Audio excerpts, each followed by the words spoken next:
Boa noite a todos. É um prazer enorme estar aqui com vocês para moderar, junto com minha colega Vanessa Clemente, essa terceira live do grupo Women in Transplantation, em parceria com a BTO e em parceria com a EMS, a quem desde já eu dou os nossos agradecimentos por abrirem esse espaço na comunidade transplantadora, para a gente poder estar analisando com um pouco mais de profundidade as questões de gênero no transplante de órgãos. Todas nós discutimos ao longo desses meses e ainda hoje o quanto essa questão do gênero é pouco analisada em todos os nossos levantamentos. Então, hoje, nessa terceira live, nós vamos poder aprofundar um pouco mais essa questão num tema tão relevante como é a infecção por Covid. Vai moderar essa sessão comigo a organizadora desta sessão, a doutora Vanessa Clemente, da Universidade Federal de Minas Gerais, professora do Departamento de Propedêutica Complementar, infectologista do grupo de transplante de fígado do HC, da UFMG, com quem eu tenho a honra de dividir essa live de hoje, e passo para ela a palavra para que ela apresente as nossas brilhantes palestrantes. Vanessa, com você. Obrigada, muito obrigada, Maria Cristina. É um prazer estar aqui e ter a oportunidade de discutir e de pensar fora da caixa, né? Essa equipe que foi escolhida com muito prazer, no sentido de trazer para vocês uma discussão multidisciplinar sobre o manejo do Covid e o aspecto do gênero. É uma equipe, um time diverso, tanto em origem quanto em formação. Nós temos aqui uma ginecologista, duas nefrologistas, uma infectologista, e somos de uma origem diferente, cada um de uma cidade diferente, como São Paulo, Minas Gerais, e de estados diferentes, como São Paulo, Minas Gerais e Ceará. Eu gostaria, inicialmente, de convidar a professora doutora Érica Rangel. Ela é professora adjunta em nefrologia da Unifesp e médica do transplante de rim e pâncreas-rim do Hospital do Rim, médica pesquisadora do Instituto Israelita de Ensino e Pesquisa Albert Einstein e docente permanente do programa de pós-graduação Stricto Sensu em Ciências da Saúde do Hospital Israelita Albert Einstein.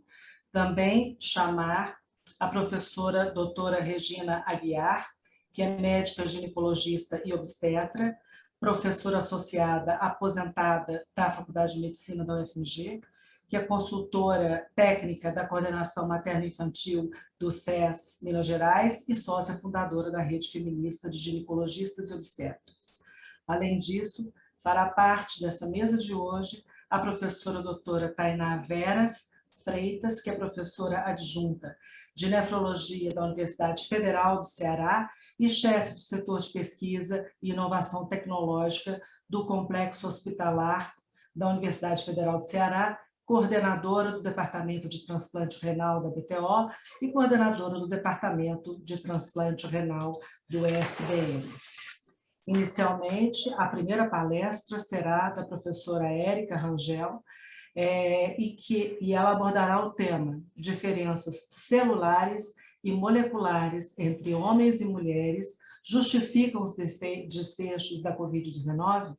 Vamos lá, por favor, Érica. Olá, boa noite a todos. É com imenso prazer, né, que eu participo dessa terceira live do IT. Gostaria de agradecer aí o convite. Então, vamos compartilhar a tela e fazer aquela pergunta que sempre fazemos em todas as lives. Se está aparecendo um minutinho.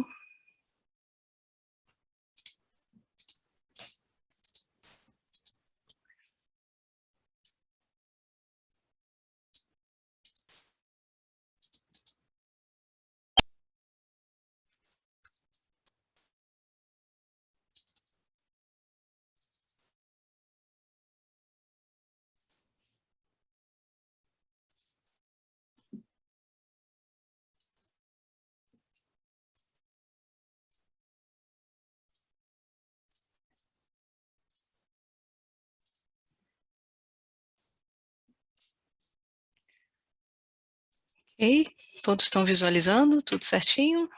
Então vamos lá, gente. Então o tema da palestra, né, vai ser sobre diferenças celulares e moleculares entre homens e mulheres justificam os desfechos da Covid. Eu recebi honorário da MS, mas isso não tem nenhum impacto na minha apresentação de hoje. Na fisiopatologia da COVID, é sabido que o vírus SARS-CoV-2 utiliza a ECA2, o seu receptor, e uma serina, a TMPRSS2, que faz a clivagem para a entrada na célula. E dentre os mecanismos envolvidos na fisiopatologia dessa doença, inclui a toxicidade direta pelo vírus, o desbalanço do sistema renina-angiotensina-aldosterona, a tromboinflamação, que envolve uma alteração do sistema de coagulação e também o sistema endotelial, e uma desregulação do sistema imune, associado com uma linfopenia dos linfócitos T, uma inibição da via de sinalização dos intérferons promovido pelo SARS-CoV-2 e uma hiperatividade da imunidade inata. Todo esse conjunto levando à síndrome de liberação de citocinas, que está associada à alta mortalidade pela COVID. A COVID é uma doença que envolve outros órgãos além do pulmão. Envolve o sistema nervoso neurológico, envolve o compartimento renal, sistema hepático, gastrointestinal, tromboembolismo, o sistema cardiológico, endócrino e dermatológico. E existem biomarcadores plasmáticos que estão associados ao pior prognóstico desses pacientes, sejam marcadores inflamatórios, como interleucina 6 e proteína C reativa, marcadores de infecção, como o aumento da ferritina, neutrofilia, linfopenia, marcadores de trombose e trombocitopenia, principalmente o aumento do dedímero, e marcadores do dano tecidual, incluindo aqui o DHL, TGO, TGP e a diminuição do fibrinogênio. E como que a mortalidade da COVID se apresentou ao redor do mundo em relação ao gênero? Então, esse trabalho é extremamente recente e ele mostra, nas áreas que predominam a cor cor-de-rosa, seja claro ou escuro, uma mortalidade maior dos homens em relação às mulheres. Então, uma relação maior do que 3:1. E apenas nas áreas mais claras aqui em amarelo, como a Índia e a Austrália, essa mortalidade foi similar entre homens e mulheres. Há vários dados faltantes, né, ao redor do mundo, chamando atenção para uma subrepresentatividade dessa forma de estudo ao redor do mundo. Só que quando nós olhamos os desfechos, né, então esse daqui é uma coorte grande de pacientes franceses que foram internados e foram a óbitos, nós observamos que para internação na UTI e mortalidade, existe uma predominância dos homens aqui em azul para todos esses desfechos, principalmente após os 50 anos de idade. E todos esses desfechos, a partir dessa idade de 50 anos, chamam atenção ao sexo masculino como um fator de risco.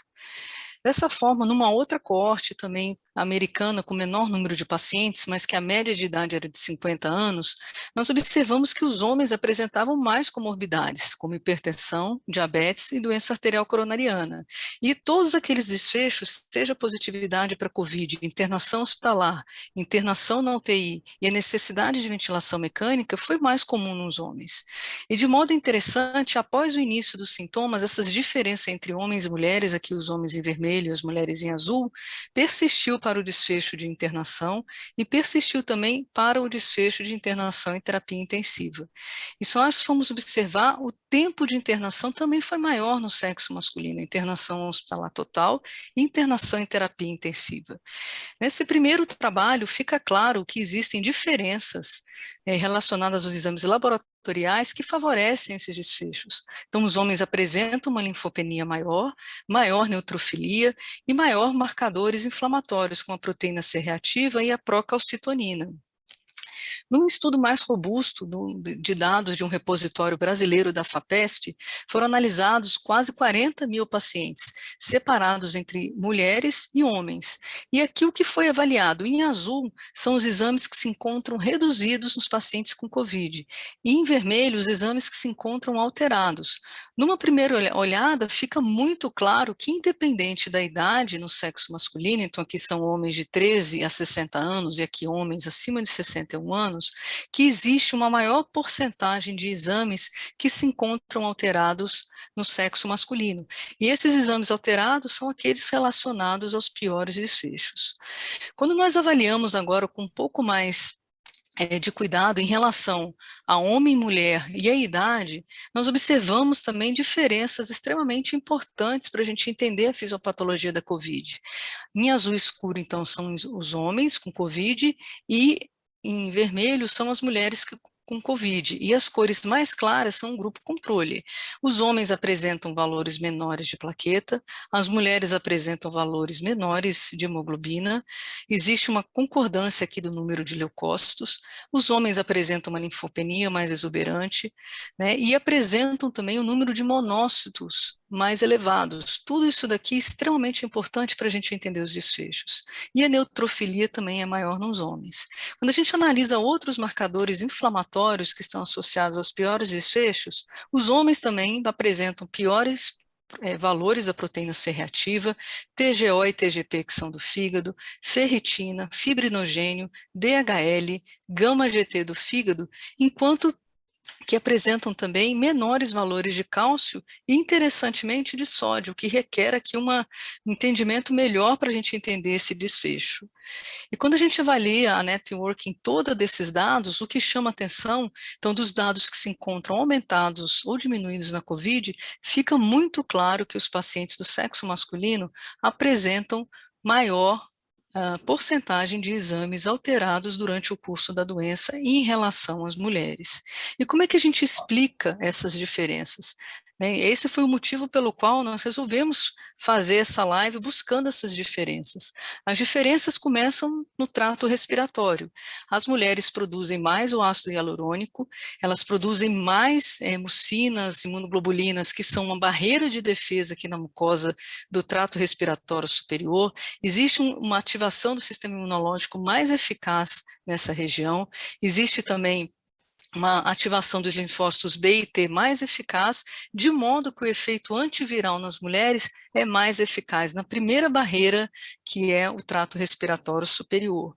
Mas não é apenas isso, né? Existem evidências mais robustas em relação, por exemplo, à expressão gênica, né? O que favorece muito as mulheres. Nós temos 2 cromossomos X, e alguns genes estão presentes no cromossomo X, como a ECA2, que é o receptor que o vírus usa, a via de sinalização do Toll-like receptor, que está associado ao interferon, que é extremamente importante para a eliminação do vírus, outros marcadores aqui de interleucina 1, né, e do NF-kappa-beta estão no cromossomo X. E existe um sistema de inativação do gene, porque nós temos 2 cromossomo X. Só que esses genes, eles fogem dessa inativação. Em outras palavras, eu tenho a expressão dos 2 alelos que me permitem produzir proteínas com uma variabilidade maior e, dessa forma, o meu sistema imune ele é muito mais eficaz para promover o clareamento do vírus. Então, essa é uma vantagem adquirida a nível cromossômico. E com isso, a nossa via do Toll-like receptor funciona melhor, nossas células dendríticas, nosso sistema renina-angiotensina, nós temos mais angiotensina 1,7, que é anti-inflamatória, e menos angiotensina 2, que é pró-inflamatória. A nossa ativação dos linfócitos T é mais eficaz com produção de interferon, e os marcadores inflamatórios são presentes numa menor porcentagem. Dessa forma, os desfechos são mais favoráveis no sexo feminino em relação ao sexo masculino. E quando nós analisamos mais profundamente, né, essa daqui é uma análise que foi feita com células do trato respiratório superior, que chama sequenciamento de células única. Então, eu pego as células individualmente, os diferentes tipos de células, em pacientes saudáveis, com COVID moderada e COVID crítica. E aí eu consegui avaliar as diferenças da expressão dos genes nessas células em homens e mulheres. Os homens apresentam mais linfócitos T citotóxicos e menos células de defesa, como os linfócitos T regulatórios.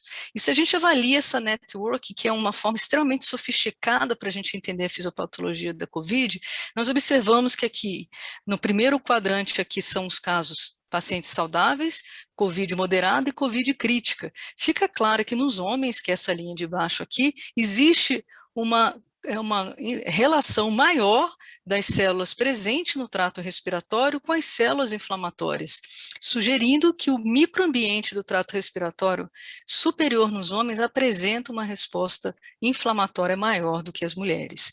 Mas será que nos homens a expressão da ECA2, que é o receptor do SARS-CoV-2, está presente em maior quantidade? E a resposta é sim. No subtipo de célula escamosa, os homens com COVID crítica apresentam uma maior expressão de ECA2, daquela serina que faz a clivagem da spike, que é a proteína S, né, do vírus para entrar na célula, e quando a gente analisa a colocalização da ECA2 com essa serina, existe colocalização com a serina TMPRSS2 e com a furina. E de modo importante, quando a gente avalia as células escamosas, elas produzem moléculas pró-inflamatórias, o que perpetua a inflamação no trato respiratório superior. E a história toda se completa quando a gente vê que as mesmas células que expressam maior quantidade de ECA2 são as células que produzem essas células inflamatórias. Dessa forma, confirmando então que existe uma maior predisposição dos homens para a entrada do vírus nas células do trato respiratório. E em relação então agora à ativação do sistema renina-angiotensina, nós podemos sumarizar esse efeito nesse cartoon. Os homens, através da presença dos hormônios andrógenos, eles apresentam uma maior expressão dessa serina, TMPRSS2, que faz a clivagem então da spike, o vírus entra com mais facilidade dentro da célula e existe internalização da ECA2. Dessa forma, predomina a ação da angiotensina 2, seus efeitos então deletérios como inflamação, vasoconstrição, fibrose e lesão pulmonar. No caso das mulheres, a versatilidade da expressão da ECA2 permite que sua maior expressão equilibre o sistema renina-angiotensina-aldosterona, de forma que predomina a ação da angiotensina 1,7. Dessa forma, os efeitos anti-inflamatórios, maior vasodilatação, efeitos antifibróticos e, no final do dia, menor inflamação no pulmão.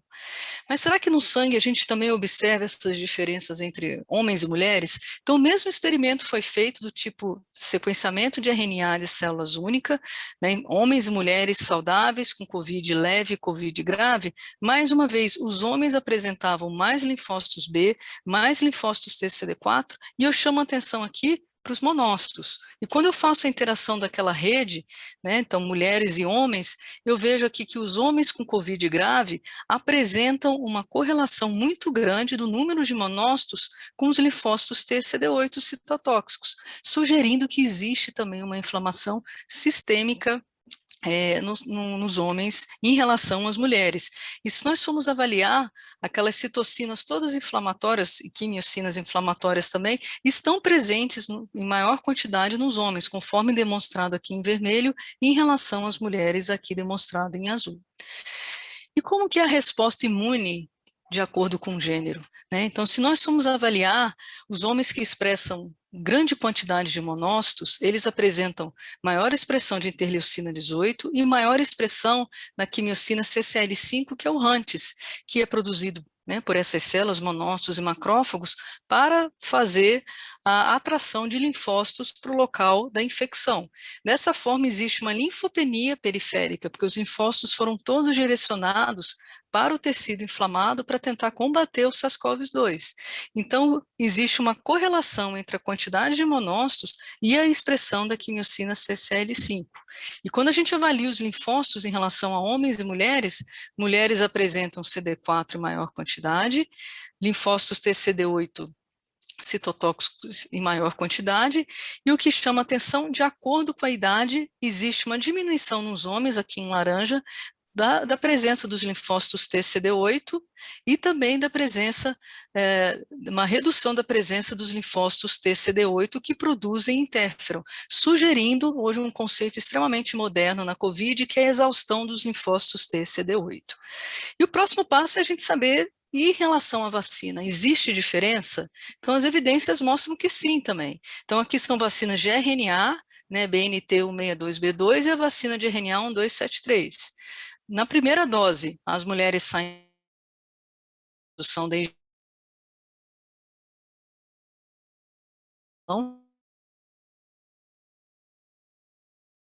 tanto em homem quanto mulher, e na segunda dose as mulheres também saem melhor em relação à produção da IgG-RBD, mas a neutralização acaba sendo igual entre homens e mulheres. E essa correlação da neutralização com a IgG-RBD, ela fica mais homogênea entre homens e mulheres. Uma meta-análise recente que avaliou individualmente a resposta vacinal em mulheres e homens, mostrou que ambos os sexos são beneficiados com a vacina. Então, vamos vacinar, homens e mulheres. Existe benefício para reduzir a infecção pelo SARS-CoV-2.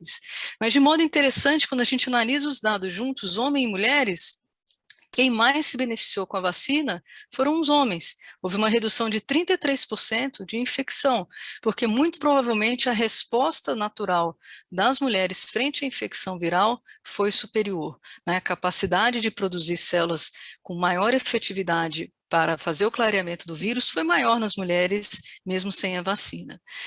Existem algumas diferenças em relação aos eventos adversos da vacina, que as mulheres teriam mais, mas esse daqui é um dado que requer maior investigação, né? Nenhum estudo foi desenhado até o momento para avaliar o efeito da dose da vacina em gênero. A representatividade das mulheres nos estudos foi variável, né, de 39% a 60%, apenas um estudo indiano que incluiu só 20% de mulheres, e coincidentemente, ontem saiu esse editorial no New England, que é a revista de maior conceito na área médica, sobre um editorial mostrando o nosso esforço para incluir estudos de diversidade, não só de mulheres, mas também de raça, porque mais do que uma justiça social, é uma oportunidade que a gente tem de aprender as diferenças respostas ao tratamento e com isso a gente conseguir tratar o maior número de pessoas de modo eficaz. Então, respondendo à pergunta que me foi feita, sim, existem diferenças celulares moleculares que explicam os desfechos na COVID de acordo com o gênero, em particular com o aumento da idade. Essas diferenças estão presentes a nível de cromossomo, a nível de entrada de vírus dentro das células, incluem a via do Toll-like receptor, da imunidade inata e da imunidade adaptativa também. E esses achados nossos, eles devem ser investigados, principalmente em relação à alocação nos cuidados de saúde e à alocação das vacinas no presente momento. Gostaria de agradecer imensamente a atenção e no final da live eu estou pronta para responder as perguntas. Muito obrigada. Muito obrigada, professora Érica, pela explanação sobre essas diferenças celulares e moleculares. Se tornou uma coisa muito difícil, de fácil entendimento. Então, agora eu gostaria de convidar a professora doutora Regina Guiar para discutir a respeito do impacto da COVID na saúde da mulher.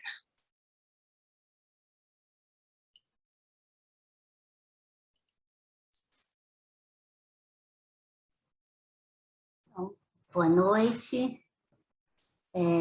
As minhas primeiras palavras são de agradecimento ao convite.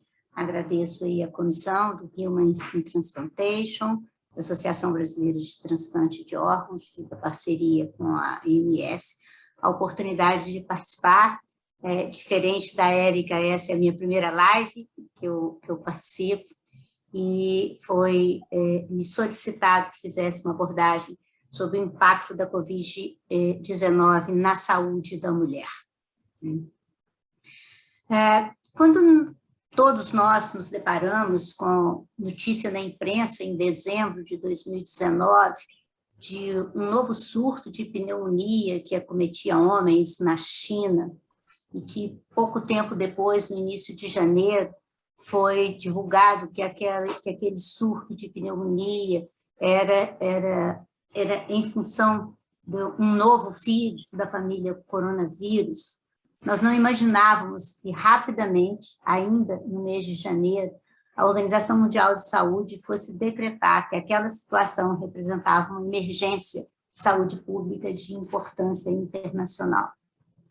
E 2 semanas após termos o primeiro caso no Brasil confirmado, no município de São Paulo, a Organização Mundial de Saúde elevava o risco, passando de uma emergência de saúde pública para uma pandemia pelo Covid-19.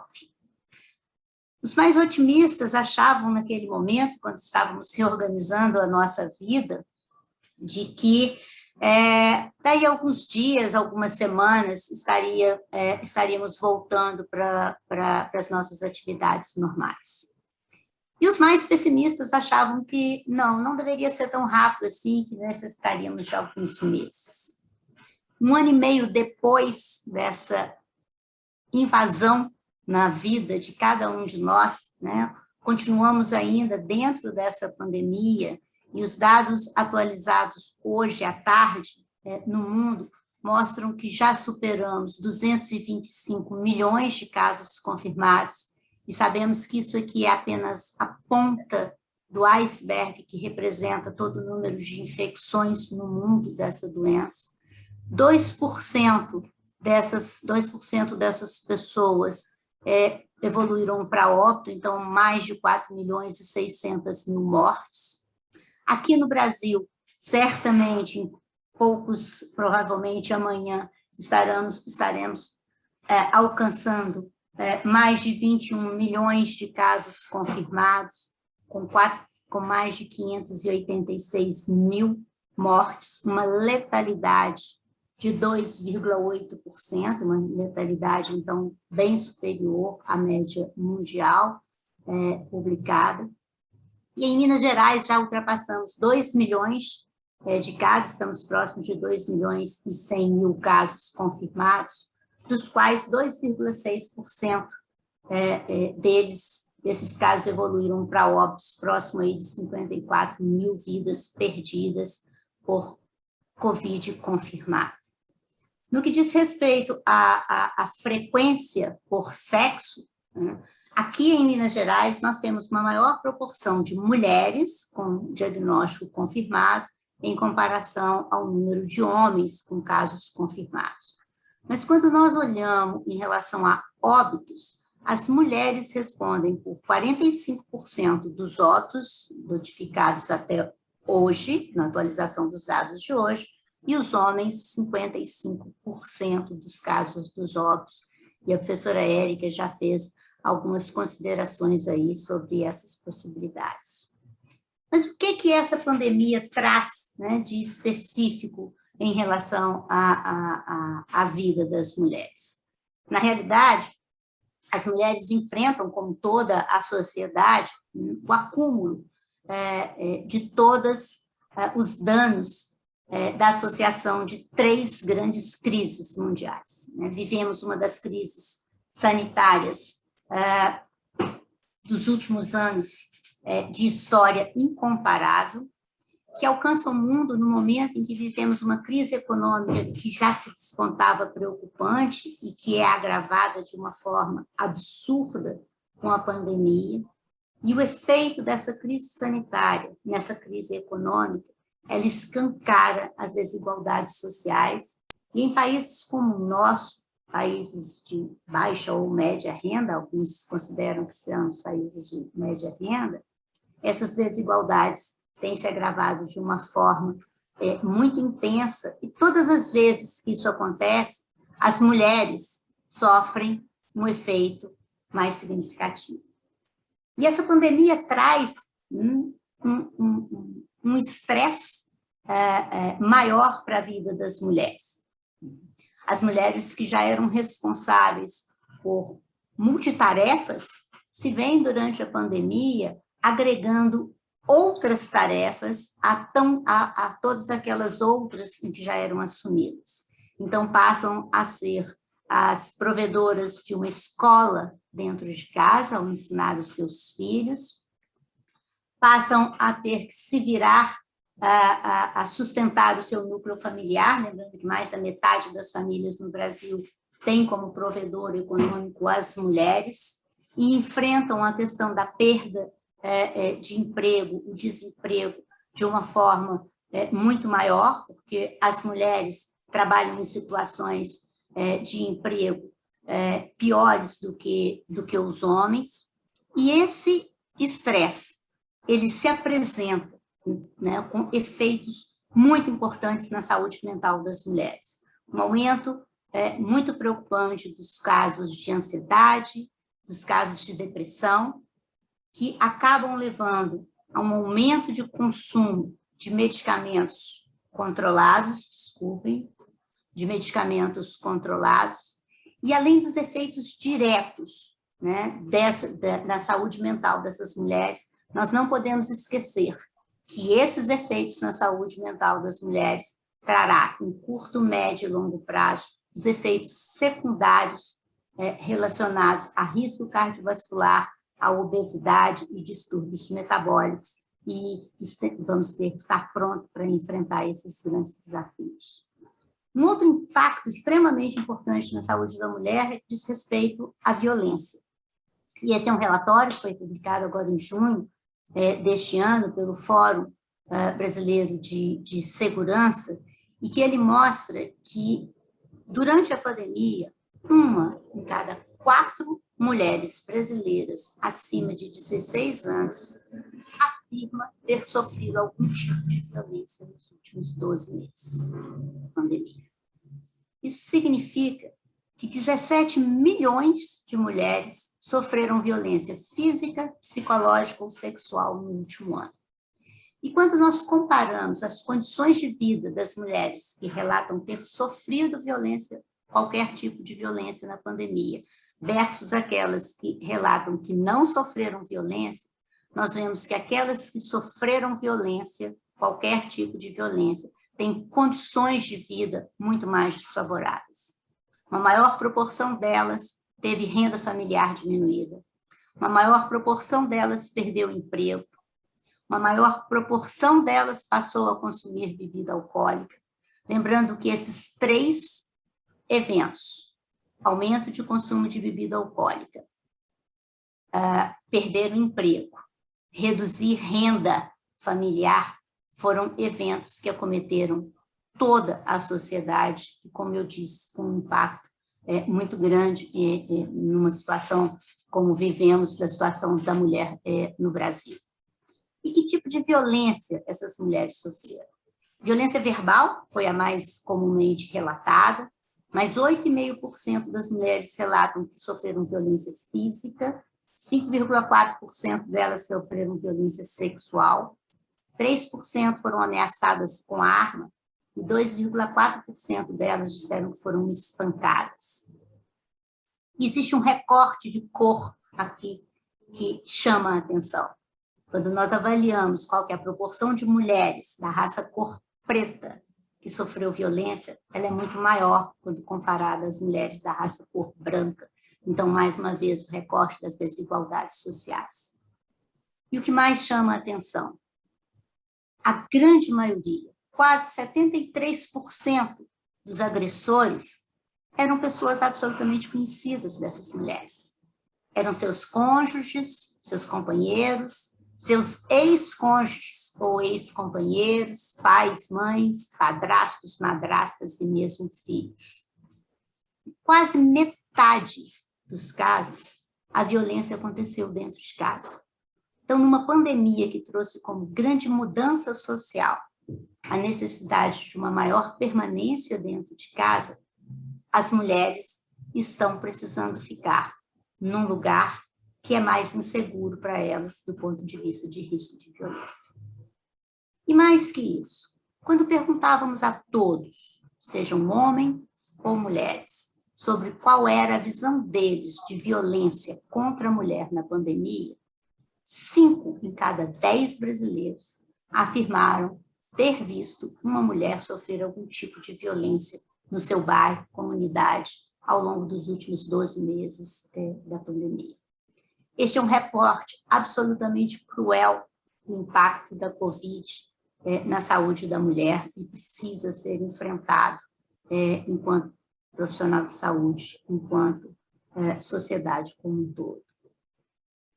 Um outro impacto extremamente preocupante, mas que já era, desde o início da pandemia, previsto, e esta é uma tabela de um estudo que saiu no ano passado, logo após a pandemia começar a tomar mais corpo de que não seria uma pandemia curta, né?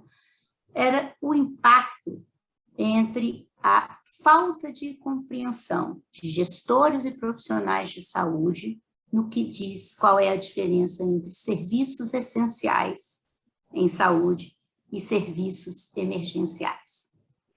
Infelizmente, principalmente no que diz respeito a acesso a cuidados relacionados a planejamento reprodutivo e também a assistência pré-natal, foram absolutamente prejudicados e de uma forma muito intensa no nosso país. Muito intensa no nosso país. O sistema de saúde parou para atender apenas emergências, quase que exclusivamente emergências associadas à Covid. E esses estudos já mostravam o que hoje nós estamos vendo nos números reais. Vejam que ele estimava que, se houvesse uma redução de 10% de declínio do uso de contraceptivos de curta ou longa duração, isso implica em quase 50 milhões de mulheres sem as suas necessidades contraceptivas serem atendidas pelo sistema de saúde.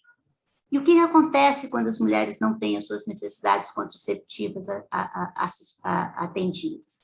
Gravidezes não planejadas.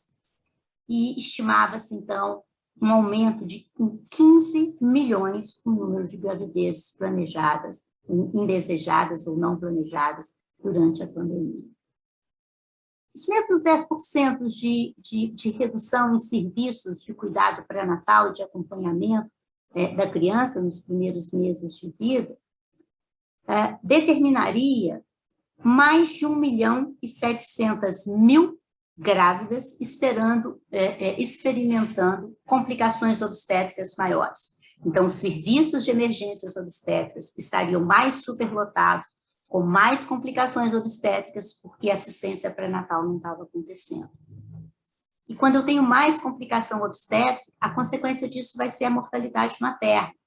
E já se estimava que o número de mortes maternas, pelos efeitos indiretos da pandemia, não estamos falando da infecção pelo Covid, mas o efeito da assistência inadequada durante a pandemia, adicionaria 28.000 mortes maternas ao longo do mundo a cada ano. E, em relação às crianças, mais de 2.500.000 crianças teriam complicações também pela falta de assistência, determinando um aumento de 168.000 mortes de crianças por causa de um declínio de 10%. Nós sabemos que a redução, na prática, ela foi muito maior, principalmente para a população de mais baixa renda, né, para as populações de periferia.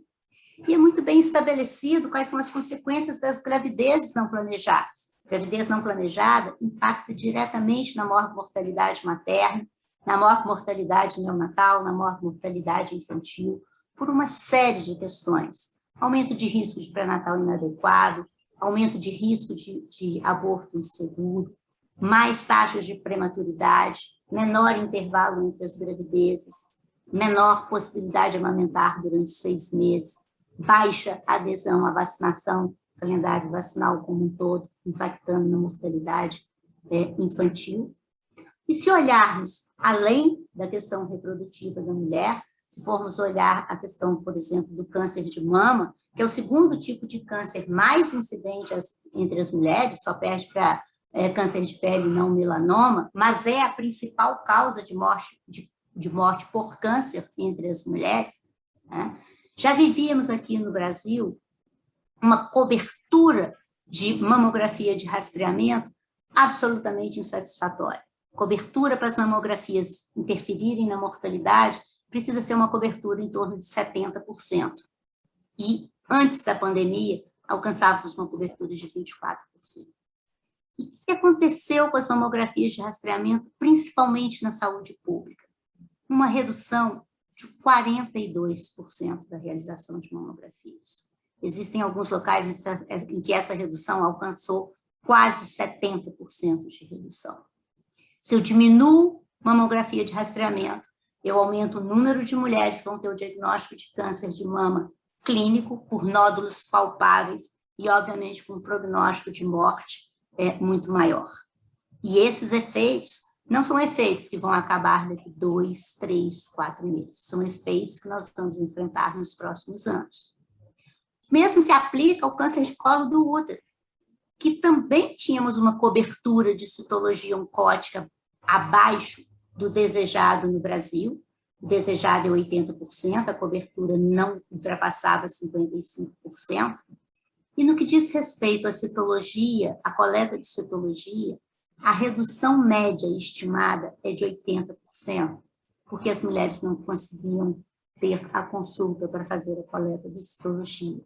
E, mais uma vez, esses não serão efeitos de curto prazo, vão ser efeitos de médio prazo. E o câncer do colo de útero é um câncer que, diferente do câncer de mama, e com rastreamento ideal, eu faço detecção precoce da doença. No câncer de colo do útero, com a citologia de rastreamento, eu faço detecção das lesões precursoras.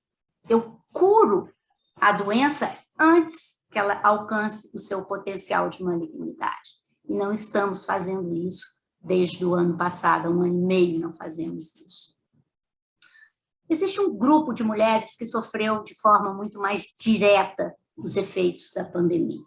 E apesar de todos esses dados, né, que a professora Érica chamou a atenção, as grávidas e puérperas, né, principalmente no Brasil, têm sofrido consequências da Covid de forma absolutamente inaceitável, né? Os estudos mostram que a Covid ela pode sim estar associada a um aumento de risco de pré-eclâmpsia, um aumento de risco de perda fetal, um aumento de risco de parto pré-termo, mas é interessante que nos países de alta renda, o parto pré-termo espontâneo reduziu durante a pandemia. E no nosso país, o parto pré-termo, assim como em outros países de baixa renda, está aumentando, né? Mas não é apenas as mortes maternas que aumentaram por causa de ação direta do Covid.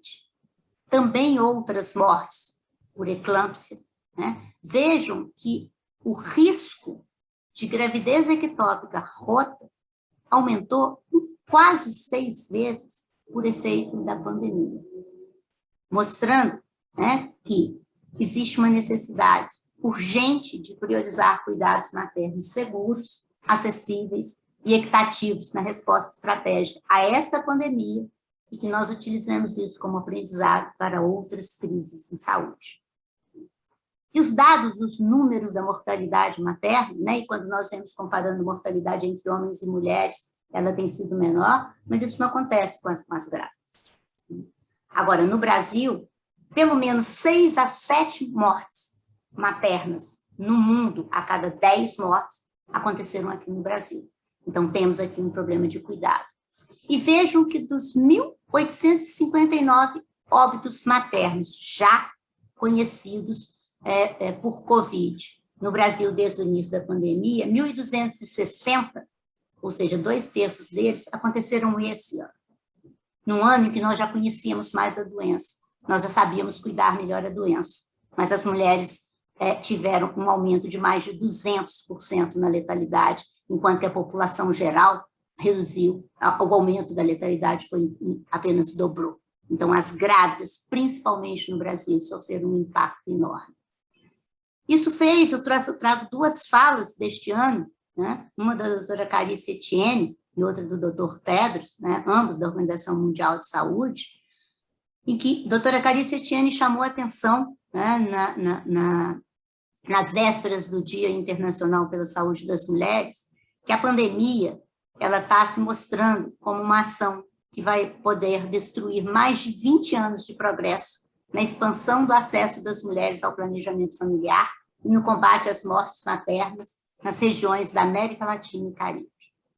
O Dr. Tedros chama, próximo do Dia Internacional da Mulher, esse ano, de que a violência contra as mulheres é endêmica em todos os países e culturas, causando danos a milhões de mulheres e suas famílias, e que foi agravada pela pandemia de Covid. Mas, ao contrário da Covid-19, a violência contra as mulheres não pode ser interrompida com uma vacina. Só podemos lutar contra isso com esforços sustentados e enraizados, e ações defendidas por governos, por comunidades e por indivíduos, mudando atitudes prejudiciais, melhorando acesso a oportunidades e serviços para mulheres e meninas e promovendo relacionamentos saudáveis e mutuamente respeitosos. Então, respondendo à pergunta de qual o impacto da Covid na saúde da mulher, né, eu não tenho dúvida em dizer que voltamos 20 ou 30 anos na conquista de direitos da saúde da mulher e é hora de recomeçar esses direitos. Muito obrigada. Obrigada, professora Regina, por toda essa trajetória de discussão que nos traz tantas questões à vista, né? Nós já discutimos, então, os aspectos moleculares, alguns aspectos sociais. Eu gostaria de chamar a professora doutora Tainá de Santos para apresentar para a gente o registro brasileiro de Covid, o que nós sabemos até agora. Bom, eu queria, antes de mais nada, agradecer o convite, é um prazer enorme estar aqui. Eu queria, inclusive, agradecer a oportunidade que me foi dada de analisar esses dados com esse olhar. Eu estava falando há pouco, antes da reunião começar com o grupo, que quantas análises a gente tem feito desse registro multicêntrico brasileiro, e não tinha vindo à nossa cabeça ainda a ideia de analisar com esse enfoque, e analisei para fazer essa apresentação e me surpreendi com alguns resultados, muitos dos quais eu nem tenho resposta, mas que trago para cá, inclusive, para a gente pensar junto com quem já vem estudando isso já há mais tempo. Então é um prazer muito grande.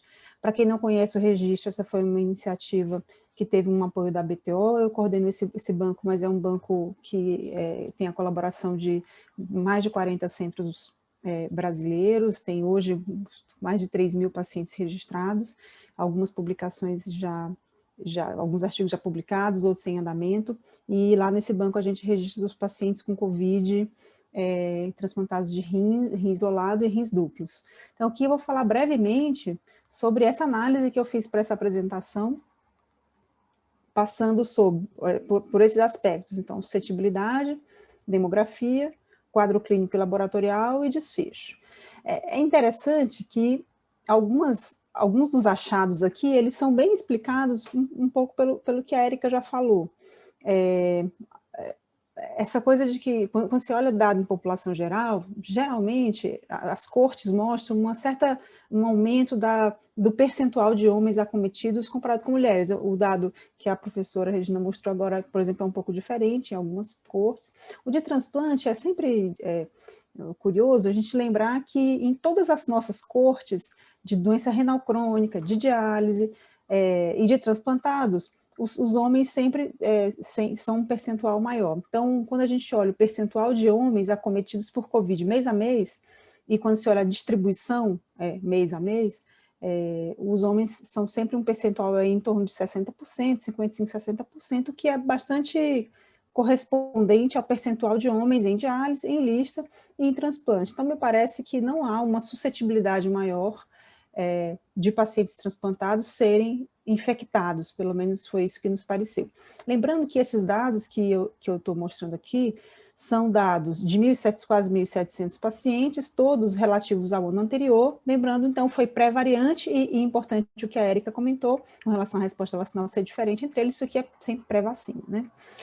Do ponto de vista demográfico, algumas coisas são bem semelhantes, então, a maioria desses pacientes dessa corte foram considerados brancos, isso não teve diferença entre os grupos, esses pacientes tiveram um longo tempo após o transplante, isso também não teve diferença entre os grupos, eles tiveram uma função renal em torno de uma taxa de filtração glomerular em torno de 50 ml por minuto, também não teve diferença entre os grupos, e aí algumas coisas começam a surgir diferenças entre os grupos. Então, os homens eram mais velhos, isso parece bastante assim com os dados da população geral. Por outro lado, as mulheres aqui eram mais obesas, isso parece um pouco com os dados da corte de transplantados em geral, né, as mulheres mais obesas, e as mulheres com um percentual menor, as mulheres menos receptoras de transplante de doador vivo, o que também é uma coisa habitual assim, nas cortes de transplante, né? Quando a gente olha para a fotografia demográfica, também é bastante semelhante com os dados que foram mostrados para a população geral.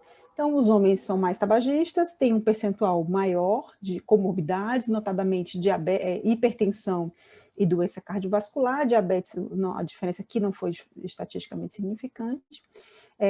E as mulheres tiveram um percentual maior de doenças autoimunes, o que a gente esperaria. Me surpreendeu que um pouco o maior percentual de pneumopatas mulheres. Aqui a gente só tem que lembrar que a asma contou aqui como uma doença pulmonar, então é possível que aqui tenha asma muito mais do que DPOC e outras doenças. Mas, bom, enfim, essa é a fotografia. E aqui eu eu só quero que vocês lembrem essa imagem aqui para a gente depois tentar fazer conclusões juntos. Esses pacientes, mulheres, são mais jovens, são menos tabagistas, têm menos comorbidades, são menos hipertensas, menos doença cardiovascular. Quando esses pacientes se apresentam aos serviços de saúde, aqui são dados admissionais, surpreendentemente eles se apresentam com o mesmo tempo de início dos sintomas ao diagnóstico. A gente poderia imaginar que por uma questão comportamental os homens se apresentassem mais tardiamente, mas não houve diferença aqui no banco. A gente tem que lembrar que esses pacientes são pacientes que acompanham já fixamente no ambulatório, é um paciente muito diferente, né, o paciente transplantado. Mas do ponto de vista de manifestação clínica, essa foi uma outra surpresa para mim. Os homens têm a maior parte, assim, o maior percentual de homens apresentou febre, mas os sintomas leves, uma boa parte deles, as mulheres referiram mais diarreia, mais cefaleia, mais anosmia, mais coriza, mais congestão nasal. Então, esses sintomas assim que não representam gravidade, as mulheres foram mais sintomáticas assim com relação a esses sintomas, e dos sintomas de mais gravidade, por exemplo, de dispneia, não houve diferença entre os grupos, e os homens se apresentaram com um quadro clínico, pelo menos assim, aparentemente, mais grave, mas menos sintomático. Quando a gente olha laboratorialmente esses pacientes, e aí é bem parecido com o que a Érica falou aqui. Então, do ponto de vista laboratorial, aí eles têm mais gravidade laboratorial. Apesar de ter vidro fosco não ser diferente, eles são mais linfopênicos, mais inflamados e tiveram um delta-creatinina maior. Então, maior incidência de lesão renal aguda. Então, mais linfopenia, PCR maior, e mais aumento de PCR e mais aumento de ferritina. E, corroborando tudo isso, eles hospitalizaram mais. Então, os homens eram mais velhos, tinham mais comorbidade, se apresentaram com uma manifestação clínica mais frustra, no entanto, mais graves do ponto de vista objetivo, assim, laboratorialmente mais graves e necessitando de mais hospitalização. Agora, o que chama atenção, e aí talvez eu precise até um pouco de ajuda de todos para tentar nos fazer entender, é que do ponto de vista de desfechos duros, eles foram absolutamente iguais. Então, essa é a curva de sobrevida, a gente estendeu a análise de sobrevida para 90 dias, e as curvas são simplesmente, são bem semelhantes. E, bom, eu fiquei imaginando que isso aqui poderia ter um monte de interferente, porque os grupos são demograficamente muito diferentes, e a gente resolveu fazer uma análise por score de propensão. Então, eu pareei todas as variáveis que foram diferentes, a IMC, a idade, percentual de tabagismo, de comorbidade, e depois que eu deixei esses grupos totalmente similares, a letalidade também foi absolutamente igual entre os grupos, as curvas são absolutamente iguais. Então, o que a gente aprendeu até agora, o que o registro, os dados do registro nos mostraram, respondendo à pergunta da palestra, que é o que a gente sabe, que o registro nos diz com relação a isso. É que a proporção de infectados é similar à de suscetíveis, ou seja, de pacientes similares, então não parece que esses pacientes, que o sexo interfira na suscetibilidade, pelo menos não nesta população, e em pacientes não vacinados na primeira onda, e que, exceto por maior IMC e um maior percentual de doenças pulmonares, as mulheres tiveram um perfil demográfico bem mais favorável, mais jovens, menos tabagistas, menos hipertensas, com menos doença cardiovascular. Os homens se apresentaram aos serviços de saúde com formas mais graves, os marcadores laboratoriais mostram isso, mas mais objetivamente até um maior percentual de necessidade de hospitalização. Apesar disso, a letalidade foi totalmente igual entre os grupos, e essa igualdade da letalidade se manteve quando essas variáveis foram pareadas. Bom, então, existe uma série aí de explicações para essas diferenças entre os sexos. É claro que existem variáveis aqui que a gente não consegue parear, e a gente precisa ter isso em mente, né? A Érica pontuou muito bem que as mulheres internalizam menos o vírus, elas clareiam melhor o vírus, elas têm uma resposta imunológica mais favorável, mas por algum motivo elas morrem na mesma proporção que os homens, e é possível que isso tenha a ver com a modulação da imunossupressão na resposta imune desfavorável apresentada pelo homem. Há alguns dados preliminares sugerindo também que o homem responde melhor aos tratamentos, como, por exemplo, ao tratamento com corticoide. Há uma subanálise do Recovery mostrando que os homens foram a população mais beneficiada ali do uso da dexametasona. Então, é possível que tenha alguma coisa a ver com isso, é possível que tenha a ver, inclusive, com aspectos farmacocinéticos de outros fármacos, incluindo até os imunossupressores, mas outros fármacos utilizados no tratamento, mas eu vou jogar aqui para que nós possamos discutir e debater, e, inclusive, eu gostaria de até convidar quem estiver disposto e quiser estudar esse tema, o banco está à disposição. Eu queria agradecer a todas as pessoas que contribuíram para que esse banco exista e para que as publicações que até agora existam tenham se concretizado. Esse foi o primeiro comitê científico que a gente montou lá no comecinho. Esse é o grupo que está todos representados, acho que vocês conhecem a todos. Essas foram as publicações oriundas dessa primeira leva. Então, uma publicação inicial do JBN, mostrando como é que a doença aconteceu no Brasil, uma segunda mais detalhada, mostrando a letalidade, uma terceira publicação do American Journal, recentemente publicada, onde a gente desenvolveu um score preditor de gravidade, e o último, um que está em revisão, em fases finais de revisão no Transplante International, mostrando a melhora dos desfechos ao longo dos meses do ano anterior. Em seguida, a gente montou um outro comitê científico com o grupo da diálise, da SBN, Dr. César Tolugon, e tivemos recentemente aceito um artigo no Journal of Nephrology, com a comparação entre esses dois grupos. Então, isso está aberto para a montagem de próximos vários comitês científicos, e agora, felizmente, com um novo apoio da AMS para nos proporcionar que esse banco continue e que as publicações aconteçam. Muito obrigada a todos. Eu gostaria agora de chamar todas aqui de volta ao vídeo. Antes de mais nada, agradecer as belíssimas palestras. E se Vanessa me permite, eu queria começar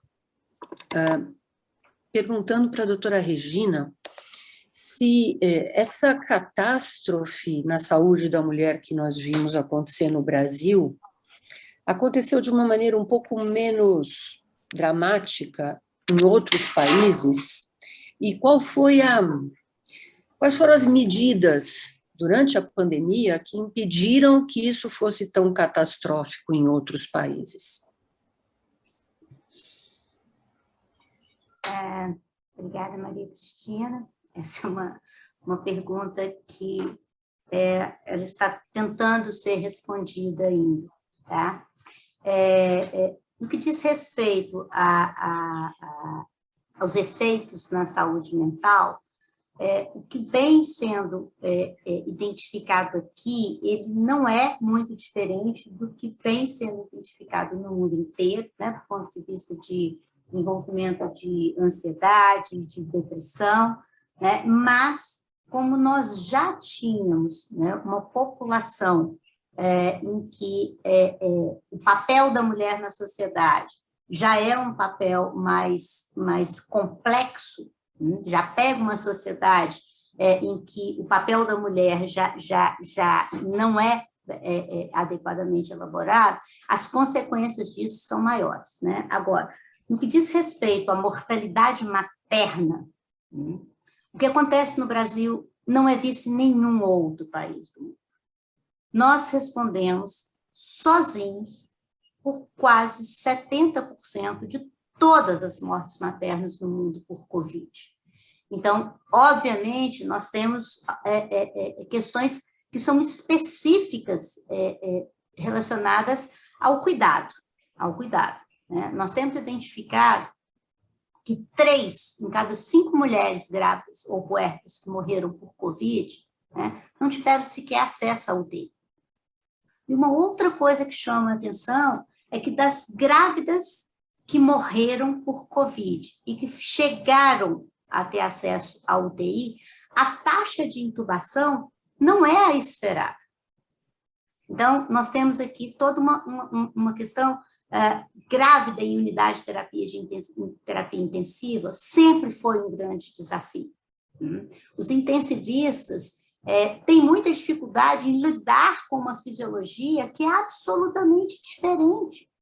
Se a mulher tem uma fisiologia que já tem suas especificidades, na gravidez nós temos uma fisiologia absolutamente única, né? E isso não faz parte dos cursos de graduação, dar o enfoque necessário às especificidades desse cuidado.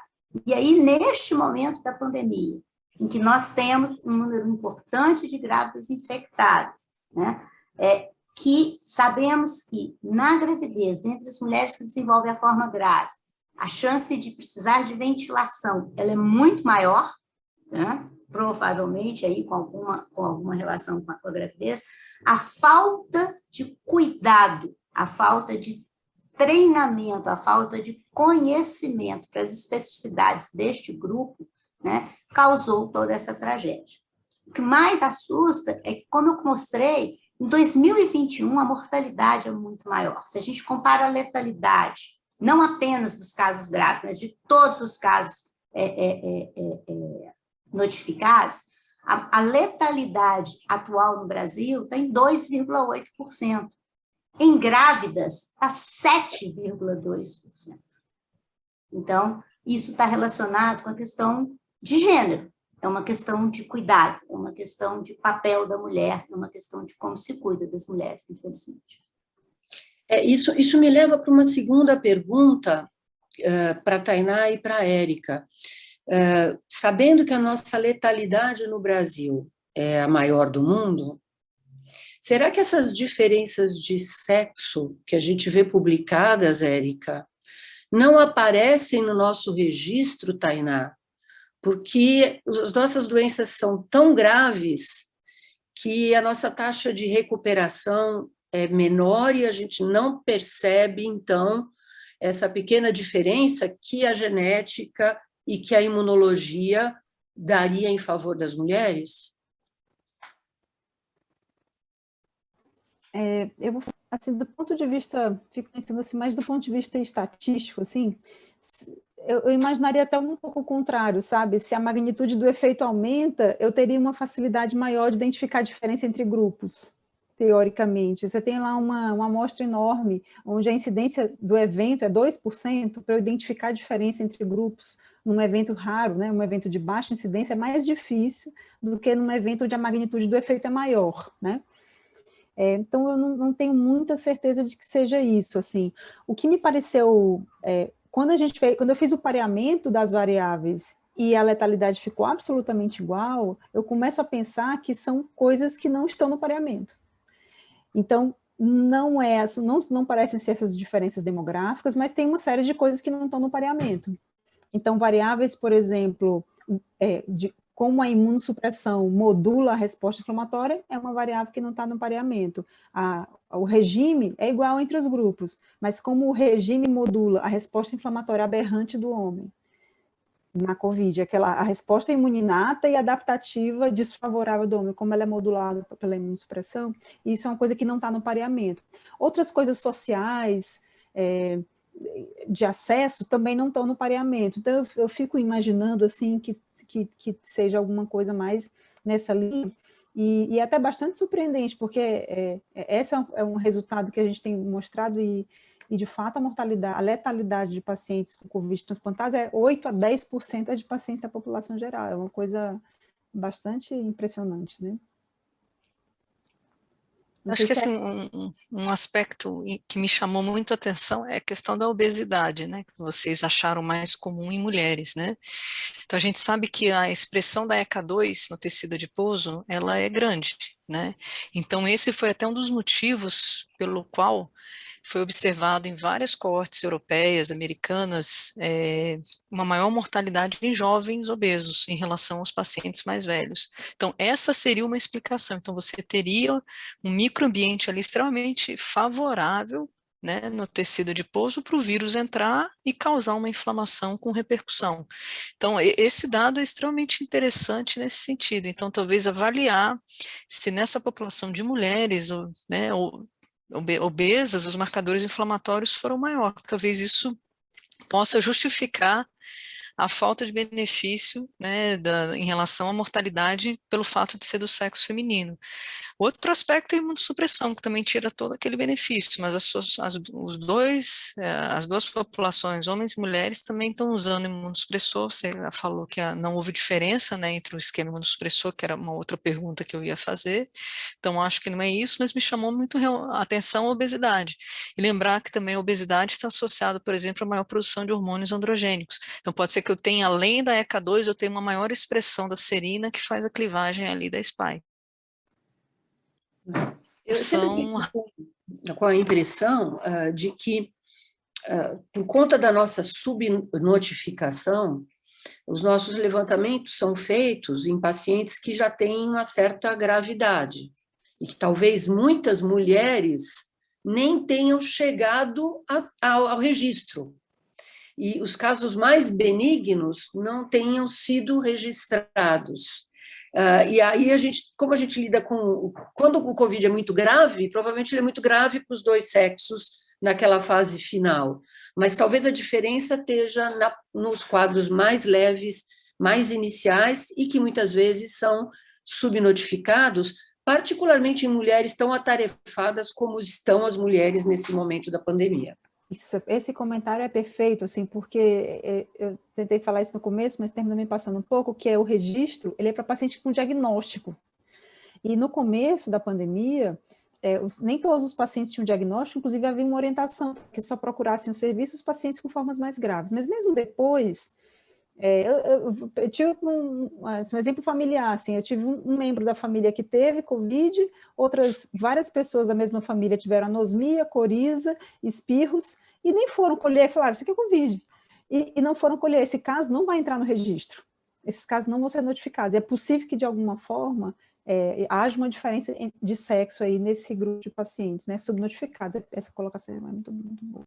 Vanessa, passo a bola para você. Tá. É porque tem aqui uma pergunta da audiência. Primeiro, eu gostaria de agradecer, né, a presença de todos e da audiência também, né, das palestrantes, a professora Érica, a professora Regina e a professora Tainá. Foram excelentes as palestras que conseguiram abranger um aspecto bastante amplo, né, da discussão sobre a Covid-19. Aqui eu tenho uma pergunta da Cristina, e aproveitando aí a presença de duas nefrologistas, né? Houve diferença entre homens e mulheres de perda de enxerto ou decréscimo da função renal? A gente está analisando esse dado assim, para mais do que 3 meses, né? O que a gente tem agora é a análise de 3 meses. E essa foi até uma pergunta que um revisor fez de uma revista, a gente teve que analisar caso a caso todas as perdas para tentar aprofundar um pouco mais, assim, mas nosso percentual de perda foi muito baixo em 3 meses. Foi menos de 2%, é 1,6% de perda. E quando você divide entre homem e mulher, é igualzinho, assim, é 50-50. Mas olhando quem perde, é basicamente quem já estava na beira de perder, sabe? É aquele paciente que tinha ali uma função renal bem ruim, entrou em diálise e não saiu mais. Esse é o retrato de quem perde. A outra parte dos pacientes, mesmo quem tinha uma função renal basal, entrou em diálise, eles saíram.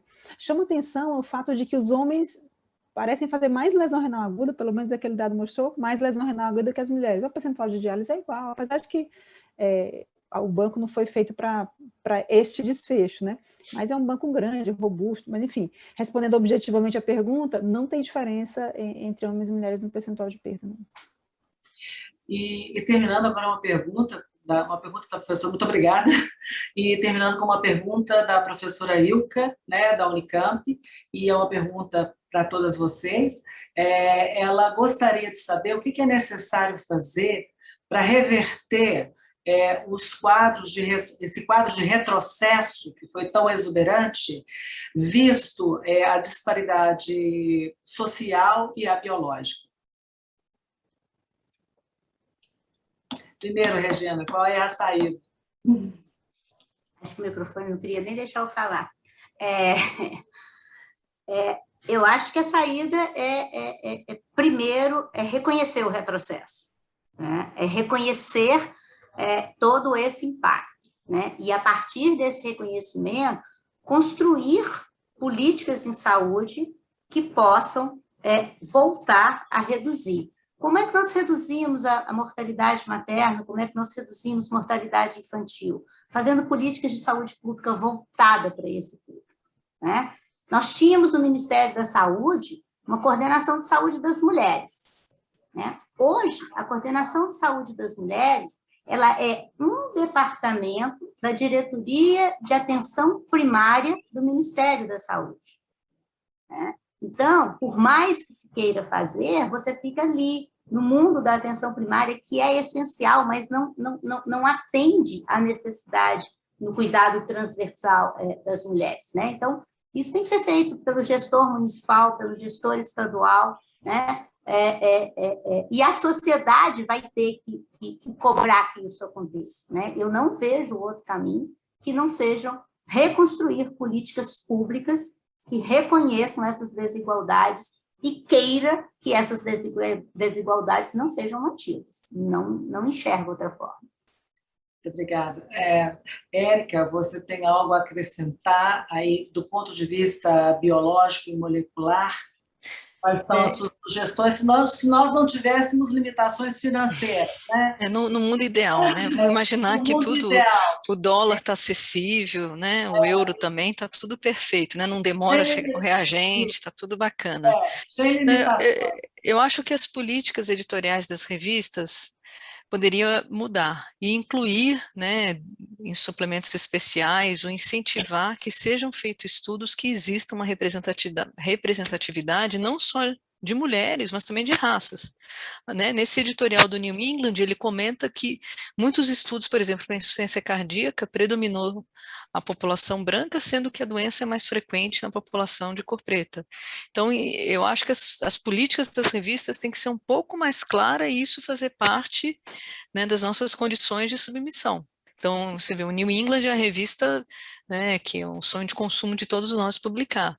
Então, eu acho que essa tendência é uma coisa que vai mudar. E realmente a gente ter grants, né, ter projetos, né, a FAPESP tem projetos que priorizam isso, a gente fomentar isso através de incentivo realmente das agências, né, governamentais e não governamentais, para se fazer pesquisa nesse sentido, porque as respostas biológicas são diferentes, né, e isso acaba tendo impacto na política de saúde pública, né, e privada também. Renai, do ponto de vista de registro, você tem alguma sugestão? Eu vou só pegar o gancho do que a professora Regina comentou sobre reconhecimento, e aí fazendo até assim uma reflexão pessoal. Eu fiz essa análise porque fui convidada para fazer essa apresentação, e isso não tinha passado pela minha cabeça antes, e provavelmente isso não passou pela cabeça, até por esse status, né, de todos os pesquisadores que fizeram todos os estudos, por exemplo, com tocilizumab, com dexametasona, com todas as intervenções terapêuticas mesmo, né? Ventilação mecânica, enfim, as intervenções para o manejo do Covid, ventilação não invasiva, será que o homem responde de forma igual que a mulher?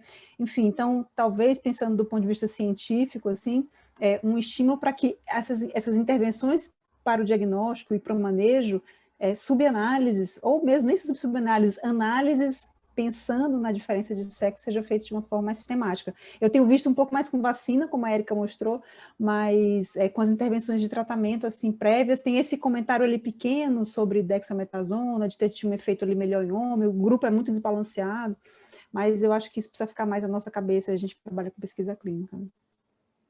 Sim. Por favor, eu convidaria então a professora Cristina para fazer um apanhado geral, né?